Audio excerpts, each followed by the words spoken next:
المرسلين سيدنا ونبينا وحبيبنا وقدوتنا ومولانا محمد صلى الله عليه وسلم.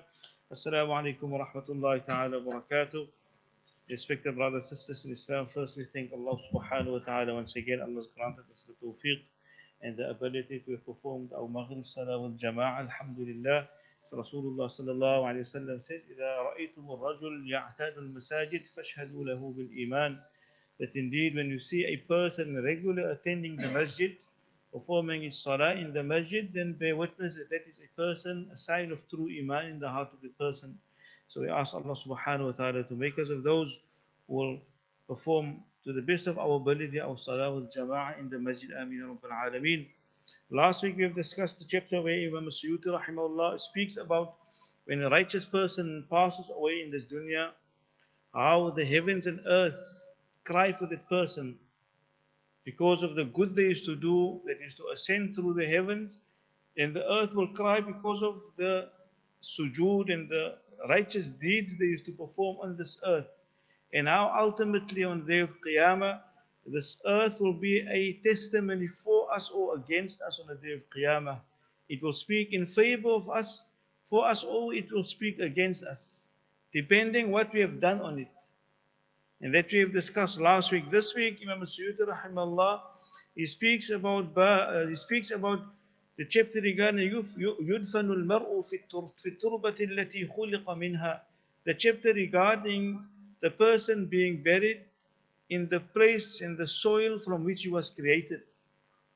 Every person Allah subhanahu wa ta'ala has created from soil, as a hadith is mentioned, part of our being, part of our existence. But the hadith, the chapter deals with the fact that every person has been created with a different soil. And from wherever your soil was taken, that will be the place where you will be buried. That will be the place where you will be buried. In the first hadith, Imam Suyuti rahimahullah brings a hadith an Abi Sa'id radiallahu anhu. أن النبي صلى الله عليه وسلم مر بالمدينة فرأى جماعة يحفرون قبرا. He said one day Rasulullah sallallahu alaihi wasallam, he was walking and he passed a group of people who was busy digging a grave in Medina. So Rasul sallallahu alaihi wasallam requested and he asked, what is the grave, or who's the grave you're digging for? فقالوا حبشي قدم فمات. Said, Ya Rasulullah, this is for a Habashi, a person who's from Abyssinia. He has traveled all the way from Habasa or Abyssinia, and he has passed away in Madinatul Munawwarah. He has passed away in Madinatul Munawwarah, and even up till today we find it. And when I was reading this, I was thinking of our late Sheikh Shamil rahimahullah. Allah grant him Jannah. All the way he traveled from here to Madinatul Munawwarah, and there he was buried. So likewise, this person, he traveled to Madinatul Munawwarah, and he passed away there. And then when Rasulullah now asked, requested, and they explained to him, Rasul sallallahu alayhi wa sallam says, La ilaha illallah. That there's no one worthy of worship but Allah subhanahu wa ta'ala. سِيقَ مِنْ أَرْضِهِ وَسَمَائِهِ إِلَى التُّرْبَةِ الَّتِي خُلِقَ مِنْهَا. That indeed this person, he was taken out of Habashi, from out of his hometown where he lived and grew up, and he was brought to Medina, the place where he was, the soil from where he was created from. So he had to return to the soil he was created from. And this hadith the ulama is used as a proof, and many other narration speaking where Allah subhanahu wa ta'ala has decreed such that when a person leaves this dunya, wherever he is buried, it will be in the earth, from the earth he was created from. Another hadith mentions more in detail, where an Abi Mas'ud radiallahu anhu, narrated attributed to Ibn Mas'ud radiallahu anhu, he says that inna malak al-muwakkal bil-rahim ya'khudhu al-nutfa min rahim fayada'u ala kaffihi. He says that the malak, Ibn Mas'ud radiallahu anhu says, the malak was appointed to handle the affairs in the womb of the mother.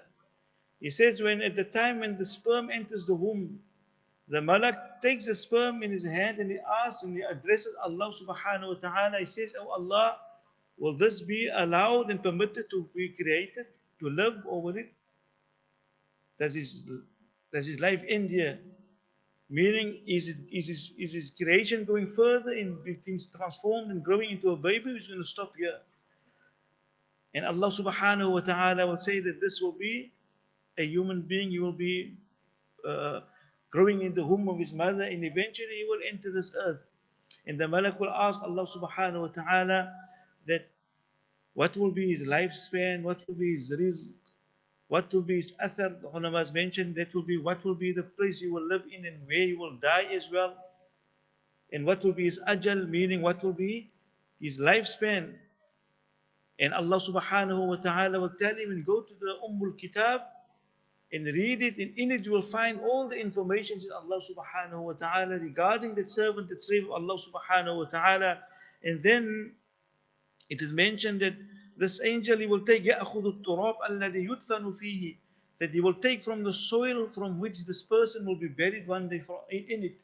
He will take a portion or a little of that soil, and it will be, as the hadith mentioned, it will be dipped into or the sperm will be mixed with it.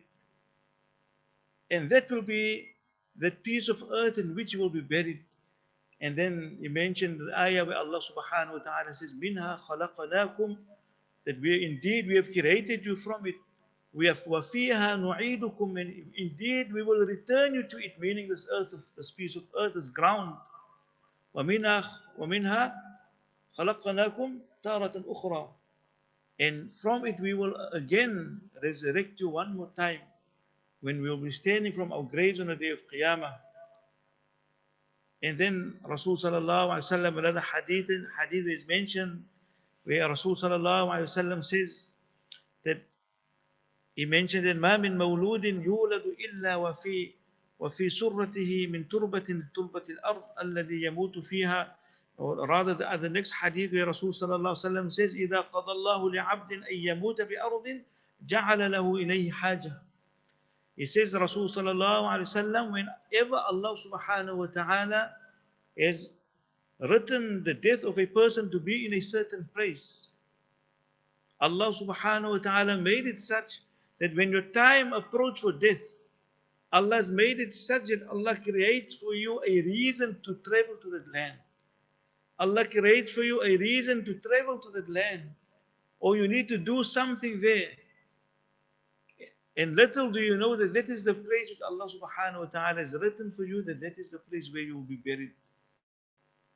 That is the place where you will be buried. Is the famous story of Nabi Sulaiman alayhi salam, when Allah subhanahu wa ta'ala, the narration mentioned, when this person, pious boy, was sitting with Nabi Sulaiman, and suddenly Malakul Maut entered the gathering. And this Malakul Maut stayed and looked at this person, and he became scared and fearful, and says that after he didn't know his Malakul Maut, he just had a fear for this person the way he looked at him. And after a while, when Malakul Maut disappeared, this person asked, the companion asked Nabi Sulaiman, "Oh Nabi Sulaiman, command the wind to take me far away from you, because I'm scared of this person." And then the wind took him far away from there. And then that land where he went to, that is the place where that Malakul Maut was waiting for him. And when Malakul Maut returned, he says the reason why he looked at him so, because why? He told Nabi Sulaiman that this person's ajal was written in such and such a place, very far from here. And I was confused, and I was wondering that how is it that he's in your company while I'm supposed to take his ruh in a few minutes from now? So Allah made it such that Allah created a reason for him to go to that place, and little did he know that Malakul Maut is waiting for him there. So many times when we travel and when we go somewhere for work, whatever it might be, we go for Umrah, we're traveling, it should always be in the back of our mind that this might be us traveling to our destination, to our final abode in this dunya, which is the qabr. And wherever we are buried in this dunya, the important thing is not where we buried, but the important thing is what have we prepared for that grave, and how, what are we going to take with us to that grave of good a'mal and hasanat, that will be a means of beautification, that will be a means of pleasure and a reward for that person. So we ask Allah subhanahu wa ta'ala to make us of those that Allah subhanahu wa ta'ala has decreed, wherever Allah subhanahu wa ta'ala has decreed for us to be buried, that Importantly, that the grave be a garden from among the gardens of Jannah. Ameen Rabbil Alameen. Subhanallah wa bihamdi. Subhanakallah wa bihamdika. Ashhadu an la